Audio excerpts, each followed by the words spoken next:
Estamos de volta com o segundo bloco e vamos continuar falando de opinião sobre esse jogo da Votuporanguense contra o Flamengo. E a nossa equipe foi ao centro de Votuporanga nessa segunda-feira, ouvir a opinião sua, torcedor do CAV, o que está achando da Votuporanguense, de entrevistas da estudante de jornalismo Stephanie Barbará e do cinegrafista Carlos Nunes. Olá, Josiana, eu estou aqui no centro de Votuporanga, mais precisamente em frente à Igreja Matriz. E hoje nós viemos para as ruas para saber a opinião do torcedor votuporanguense. Será que neste ano o CAV sobe para a Série A2? Isso a gente vai saber agora.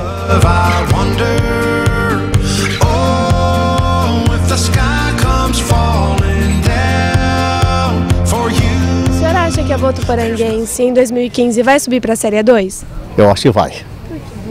Ela vai porque que Votuporanguense, o jogo de Votuporanguense está jogando muito bem agora, minha filha. Vai só para frente. Eu sou daqui de Votuporanga, faz 20 anos que eu moro aqui, eu tenho que ser votuporanguense. O senhor acha que eles estão bem posicionados, que eles estão jogando bem? Tá, na minha opinião, está jogando bem. Na minha opinião. Depende muito, né? Talvez até de sorte. O time está bem, está jogando certinho. Eu acredito que tem chance, sim. Você acha que neste ano a Votuporanguense sobe para a Série A2? Por quê? Subir é igual estava comentando, é questão de tempo, né? Classificar, praticamente a gente já está classificado, né? Então eu acredito que a segunda fase é mais difícil do que a primeira. Mas se vem jogando igual está jogando, tem muita chance também. Se eles continuarem se esforçando, eles podem chegar lá, né? Eles podem chegar lá. O senhor acha que eles estão jogando bem? Eu acho, na minha opinião. Eu acho. Se faltar alguma coisa para eles, o técnico tem que ver essa parte, né? Então, isso aí fica a critério do técnico agora, né? Eu, na minha opinião, eu acho que o Votuporanguense tem muita vontade de subir para a segunda. E chegar até na primeira, né? Não é verdade? O senhor acha que esse ano a Votuporanguense vai subir para a Série A2? Eu acho que sim. Por quê? Por causa do elenco, por causa do técnico é muito bom. E eles estão jogando com vontade. Às vezes dá alguma bicuda para fora, mas eu acho que vai subir sim. Tá ok, ó, a opinião do torcedor. E falar um pouquinho aqui dos números do CAV até agora. Marcou 16 gols, sofreu 9. Então tem esse saldo de 7 gols positivos. 6 vitórias, 3 empates e apenas 2 derrotas. Artilheiros, Paulinho e Anderson Cavalo com 4 gols. Vitor Palito e Bruno tem 2 gols cada. E depois tem o Paulo Henrique, Caio César, João Vitor e o William, que marcaram, cada um deles marcou 1 gol cada um. E a artilheiro da Série A3 é o Jorge Mauá, do Nacional, com 5 gols. Ô Anderson, como é que você avalia essa campanha da Votuporanguense? Te impressiona assim, esses números do CAV? Luciano, impressionar não, né? Até no meio de semana o Fabinho, a gente bateu um papo ao vivo lá antes da transmissão da partida, e a gente falava, impressionar não, porque o trabalho que a gente fez durante a Copa Paulista foi com esse intuito de chegar na A3 com uma equipe pronta, né? E hoje a gente tem aí, até no jogo contra o Primavera de Indaiatuba, a gente tinha 9 jogadores dos 18 que participaram da campanha da Copa Paulista, sendo 7 titulares. Então a diretoria só vem, esses resultados que o CAV vem obtendo agora, vem só coroar o trabalho que a diretoria fez juntamente com a comissão técnica e com os jogadores, de chegar numa Série A3 com um padrão de jogo bem distribuído, com os jogadores jogando bem. Trouxemos as peças pontuais aí que precisavam para reforçar esse elenco e buscar esse tão sonhado acesso para o torcedor votuporanguense, né, para a Série A2. Então não é surpresa, até olhando alguns números, a Votuporanguense hoje ela é rigorosamente a terceira colocada no campeonato, porque é o terceiro melhor ataque, a terceira melhor defesa e é o terceiro na classificação. Com 1 ponto, né, dividindo ali com o Atibaia, perde no número de vitória e 1 ponto do Juventus, do líder Juventus. Então acho que está muito equilibrado, a gente tem totais condições de continuar nessa caminhada, apresentando o futebol que a gente vem apresentando. Até aproveitar a deixa do Anderson, passar um pouquinho aqui o pessoal em casa saber como é que está a classificação geral da Série A3. Liderança Juventus, 22 pontos na ponta da tabela, seguido pelo Atibaia com 21 pontos e 7 vitórias. Terceiro lugar, a Votuporanguense com 21 pontos também, mesmo número de pontos do Atibaia, mas com 6 vitórias. Quarta colocação, Internacional de Limeira com 19 pontos. Quinto, Sertãozinho com 18. Sexto, Primavera com 17 pontos, 5 vitórias e 4 gols positivos. Sétimo, Grêmio Osasco com 17 pontos, 5 vitórias e saldo de 0. E em oitavo, fechando ali a zona de classificação, o Nacional com 17 pontos, 4 vitórias. Da época que a Votuporanguense empatou com o Nacional, o pessoal falava, o time da zona de rebaixamento tá vendo que o campeonato tá mudando, né, com as rodadas. Só passa aqui a zona de rebaixamento antes, a gente comentar mais. 17º colocado, São José com 13 pontos e 2 vitórias. 18º, Itapirense com 12 pontos. 19º, Santa Cruzense com apenas 7. E a Francana na 20ª posição com apenas 2 pontos. Ô, Fábio, esse ataque do CAV, né, que se doa muito, a gente vê, até no último jogo em casa, mesmo contra o Sertãozinho, comentamos aqui, que por várias vezes a gente via o Bruno cobrindo a lateral esquerda e depois correndo e puxando o contra-ataque.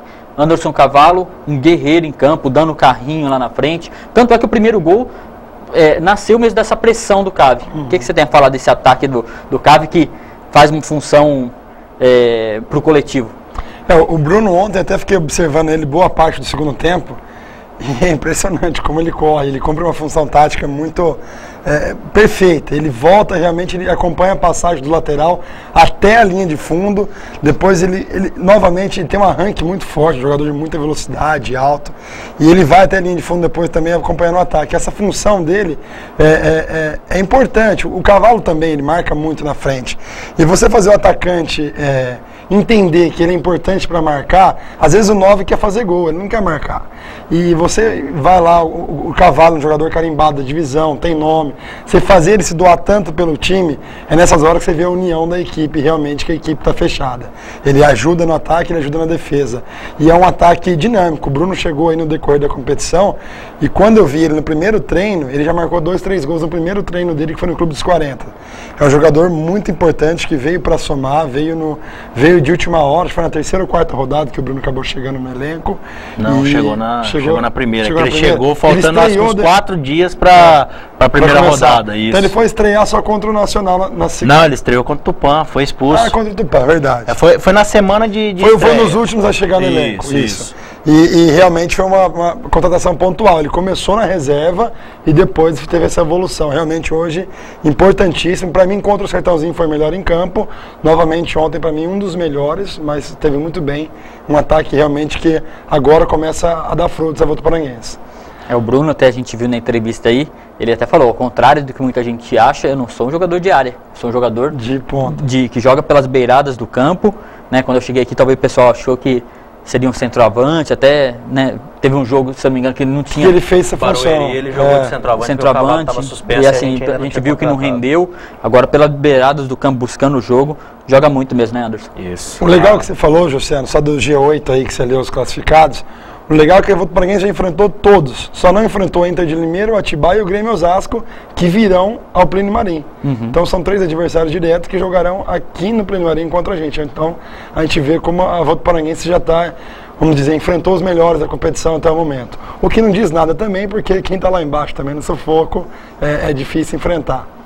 É complicado, né, a gente analisar assim, né, porque tem vários times aí que já tiveram uma situação melhor. A própria Itapirense já teve um pouquinho melhor no campeonato também.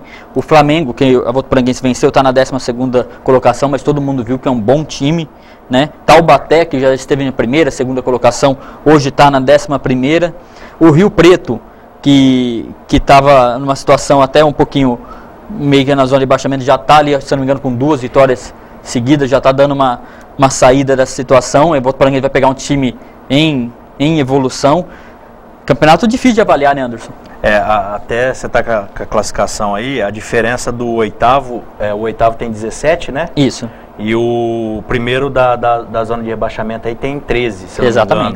Então são 4 pontos. 2 rodadas, o time pode sair do inferno do rebaixamento a brigar pelo pela classificação e possivelmente depois pelo acesso. O que a gente costuma dizer é o seguinte: os times que oscilarem menos na competição são os times que vão chegar com mais força no quadrangular.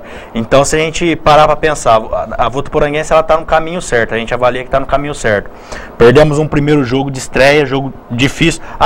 Mas o Tupã está lá embaixo. Mas, ó, quem foi no jogo, tinha 2.500 pessoas no campo, quase 3.000 pessoas. Jogo de estreia, entendeu? Fomos prejudicados nesse jogo pela arbitragem. Não deixar de falar também que ontem o terceiro gol do Anderson Cavalo, lá, o terceiro gol do jogo, no final do primeiro tempo, o Cavalo estava atrás do defensor e a bandeirinha, a senhora Manuela anotou impedimento. Então, voltando lá no jogo do Tupã, foi um jogo muito difícil. A gente foi perder 9 rodadas depois pro Juventus. Nesse meio tivemos aí 5 vitórias e 2 empates. Então, a equipe, ela 3 empates. A equipe está trabalhando muito para não oscilar. Esse perde um, ganha o outro, perde mais 2, empatam. Não, então a gente ali, o grupo sabe o que quer, estão todos focados. E o que a gente costuma dizer, dentro de casa, se a gente conseguir fazer os pontos que a gente tem, que são 30 disputados, a gente já buscou 8 fora. Então vamos classificar com uma margem boa. Entendeu? Até brigando entre os 4 primeiros. Qual que é a meta da comissão técnica? Ó, a meta é classificar. Até o Fabinho me perguntou no meio de semana, a meta é classificar. A gente acredita que com 30 pontos, o ano passado deu com 29. A comissão trabalha com 32, tá? Mas a gente está trabalhando hoje. Primeiro objetivo, classificar entre os 8. Segundo objetivo, classificar entre os 4 para no quadrangular poder decidir o acesso em casa na última rodada. E depois, com certeza, se for possível, brigar ali pela primeira posição, tá? Que também pode significar alguma coisa no sentido momentâneo ali para dar mais moral. Mas o Rio Preto também, o ano passado, quem se lembra, classificou em primeiro lugar, 6 pontos na frente do segundo, e acabou no quadrangular oscilando demais e não conseguiu o acesso. Então o primeiro objetivo é classificar, Luciano. A segunda fase já é praticamente um novo campeonato, porque aí os times podem reforçar o elenco. A gente vai falar um pouco mais disso no terceiro bloco. Tá vendo? O tempo passa rápido aqui no meio de campo. A gente volta já.